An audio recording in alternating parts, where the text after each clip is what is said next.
Hey everybody, I'm Jason Salas, and thank you so much for joining me on what is going to be an extended interview with a author and someone who is bringing the joy, the creativity, the generations old tradition of bringing amazing original stories to people both young and old, but especially in these very uncertain, very difficult, very trying times. What can be better than a parent and a child sitting down and enjoying a good story? So we have Olympia Terral, who Olympia, I must say congratulations. And on your, is this your first book? As an English teacher, I'm sure you've thought about this for many, many years, and this is probably one of several projects you've undertaken. This is my first book that I've gotten published. Yes. Congratulations. Thank you. Well, your background, you are a teacher of English, and you've also taught English as a second language in Asia. Yes, that's Okay. correct. And my bachelor's is in English, and my master's is in human relations. Very, very And nice. so, and I'm also a yoga teacher and a meditator, and I love nature. And that was the inspiration for this book, was my love of nature. Okay. And having lived on Guam for over 30 years, I've watched Guam change, and lots of places that were once full of cycads due to invasive species, the cycads have diminished, the population has diminished, and just rampant development has really changed the island. And it makes me a little bit sad because I love nature. I get my juice from nature. It brings me peace, it brings me joy, and so that's what initiated, that love initiated me wanting to write this book. I was going to say, maybe, like most artists do, you use, experiences both positive and, not so positive to inspire you to create art. Yes, that's right. And Okay. I was so lucky in that. Wait, do you want me to hold up the book? I would love to. There it is. Okay, you are getting a first look, everybody, right here on KUAM. Mother Tree. That is Yes, let beautiful. me bring it closer. And the illustrations were done by my dear friend Don Regis. And We know Dawn. Very yeah, oh, talented. yes, very talented. And she just did a wonderful job with illustrating it and bringing it to life. So we're very blessed that she was willing to do. And yes, so the idea came to me. I'm at the CIS conference, which is the Center for Island Sustainability here at the University of Guam. And it was, I was in this symposium about telling a story by Ari Daniels. And I've been thinking about the mother tree, which is a Cereanthus nelsoni. This story is based on a live tree here in Guam. I love when people use scientific names. That's awesome. Yes. And so this is a Cereanthus nelsoni tree. She's the last tree of her species, mature tree on Guam. And she's located up at Anderson, right near the footprint of the new firing range. And so anyway, I'm in this conference, and we're learning about what to do to tell a story. And I thought, what? Would people get excited or care more if I told a story about the mother tree from her point of view? From the point of view of the tree and how she lives in the jungle and her friends, and which she has a very dear Fanihi friend. Would that make people care more? Would that tug on their heartstrings? Because although this is a book for children, like you said in the beginning, I really hope to be for children of all ages. And I would say, given, as you were describing your background and your very diverse experience level, you're someone who has probably over the course of their career developed a really strong knack for empathy and being able to connect and communicate with people. Oh, yes, thank you for that, because nonviolent communication is also one thing that I study and try to practice in my daily life. Well, please preach the good word these days, because we need a lot of that these days. Isn't it true? Yeah. Isn't it true? Okay. And I just want people to care about nature, because we are part of nature. Are we not? That is a really interesting angle that you take, because you're telling the story from the perspective of the mother tree as principal character, right? Yes. So as someone who's studied English, and obviously you've studied, the great works of literature. I'm sure, like, the classics and, all the way back to, Greek literature, English literature, American, literature, obviously. Was this a creative challenge for you? And did you find yourself kind of like strapped at times when you're actually using the tree as the main character? Not so much by the tree, but the original idea is I wanted to have a scientist because I work at the College of Natural and Applied Sciences. Hmm. Sciences. And so that is how I've learned all the things I've learned about the mother tree and the research that's going on. And so originally I wanted to have a scientist and the tree, and then they would be interacting. Oh, And okay. then, yeah, so that was the original idea, but there was too much going on to bring all of that in. And so when I met with Monique Story, who is the Dean of the Library of Sciences here, Sure. and she also has a degree in children's literature. And so she helped me pick out, well, what are the main elements? Because you get really excited, I'm going to write this story. And then you go, whoa, okay, all right, well, this doesn't really work. So you have to find a way to make it work.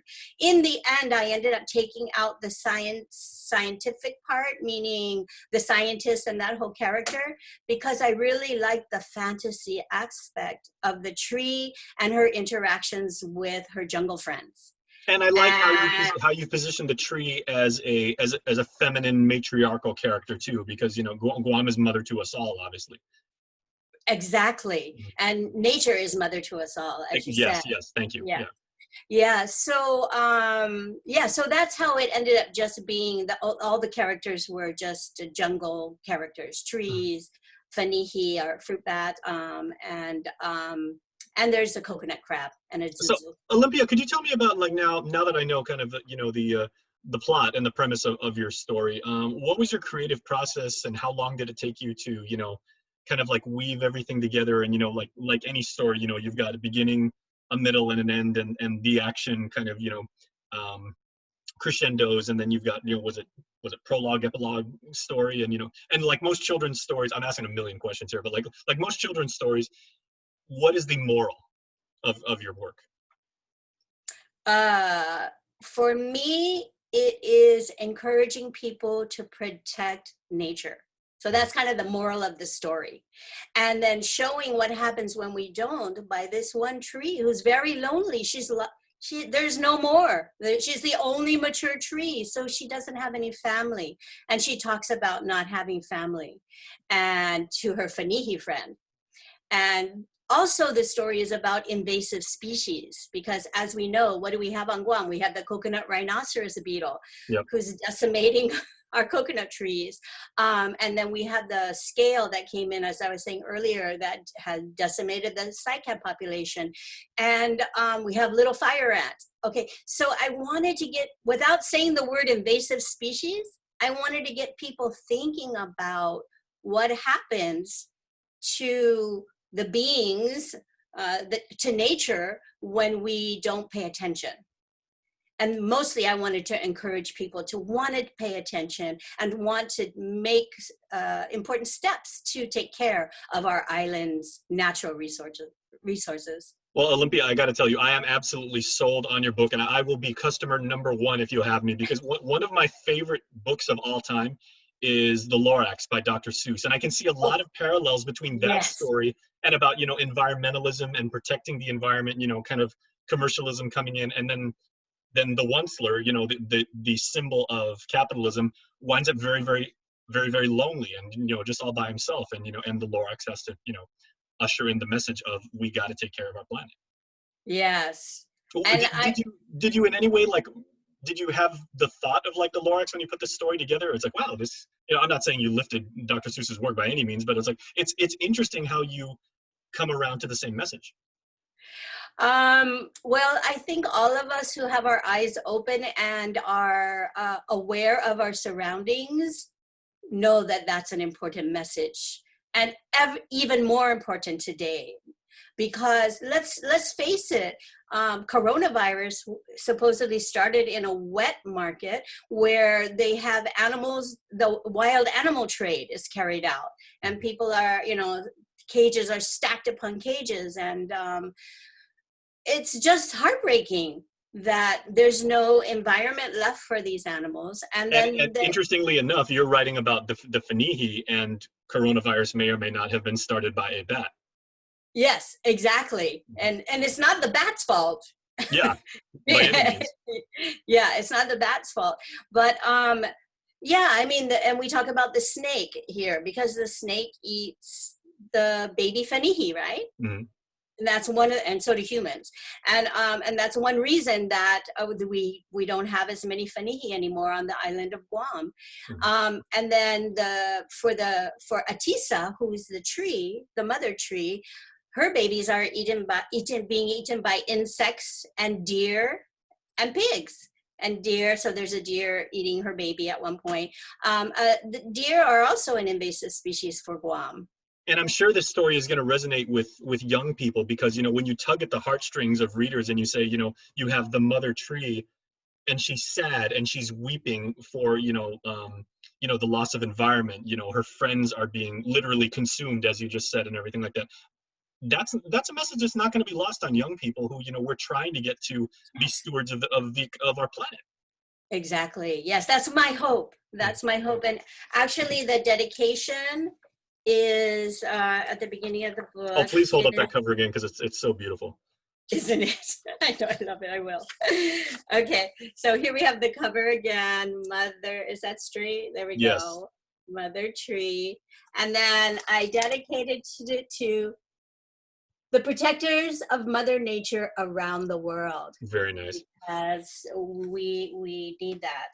Would you show us some of the illustrations though? Because part of what makes a winning children's book exactly that is you have very, very strong imagery and everything. So, and kind of tell me about how you worked with Don in producing these illustrations.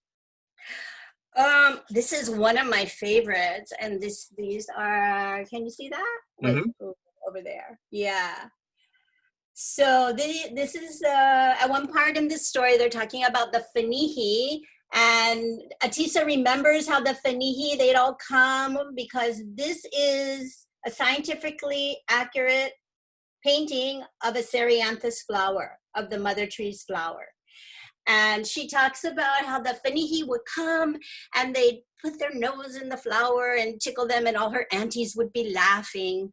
But now she has no family left. And so it's a happy, she's talking about eating and sad moment at the same time. Yeah, and This, on Guam, obviously, as Guamanians, the most important thing to us is family. So to not have family is just devastating. exactly.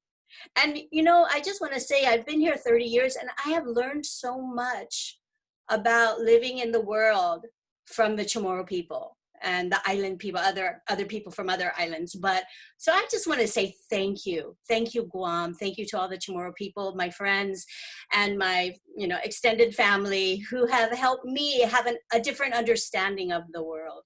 But here we go. This is the if you can see, these are mealybugs, and they eat young leaves on seedlings. And then above is a pig, and below is a deer. Mhm. And so this really represents, it's the mandala of invasive species on Guam. And another fun one. So there's one, and this is the other character, is the Azuzu. Let me see. There we go. Can you see him? Mhm. Yeah, and then we bring in the fact that we humans are invasive because he's going to look for food. He smells something, and Atisa says, okay, yeah, you check it out. I know you're good at smelling with your antennae.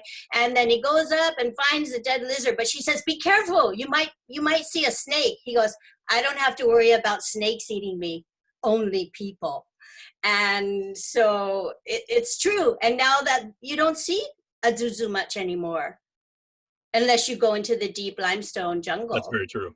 Yeah, I mean, and sometimes I hear people seeing them in Tamuning or something now, but all the boonies have been cleared away and we have high rises and apartments. Well, Olympia, and again, we are under very weird times right now, but school is starting. I'm sure this is going to be something that a lot of students, whether they're studying at home and doing distance learning or, being responsible and in some fashion being back in the classroom, they would like to take this story, use it for book report projects, share with their classmates and their and their teachers. How can people get a copy of this? Because I was mentioning I really want to line up and be first. So how can people get a Oh, copy okay. of Mother Tree, this wonderful work? All right. Well, you can get it online at Amazon.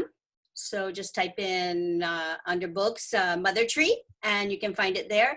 Also, you can find it at the on the University of Guam campus at the And I'm going to put UOG the link right Press. in here because I've just looked it up on Amazon right now, so I will link to that. Oh, awesome! And then UOG Press at their office. Actually, Don and I, the illustrator, and I signed copies, and they are giving away. I'm not sure if maybe they're not giving away. They're selling signed copies of the book this week, and Akina can give you more information about that. And all bookstores on Guam. They're out there in all the bookstores on Guam. So you go to your favorite bookstore, or if you don't want to go out, order it from Amazon, but you'll have to stand in line at the post office forever if you don't have home delivery.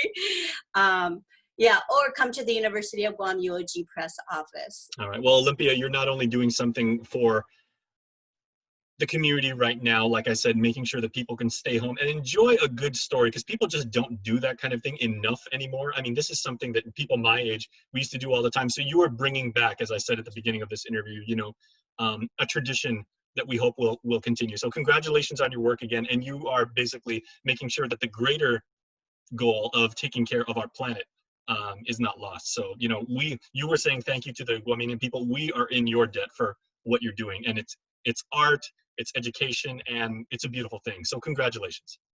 Thank you so much, Jason.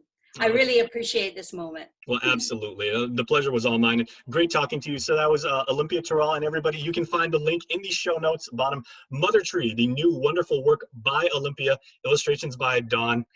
Outstanding. Thanks so much, Olympia, for your time. Congratulations once more. Thank you.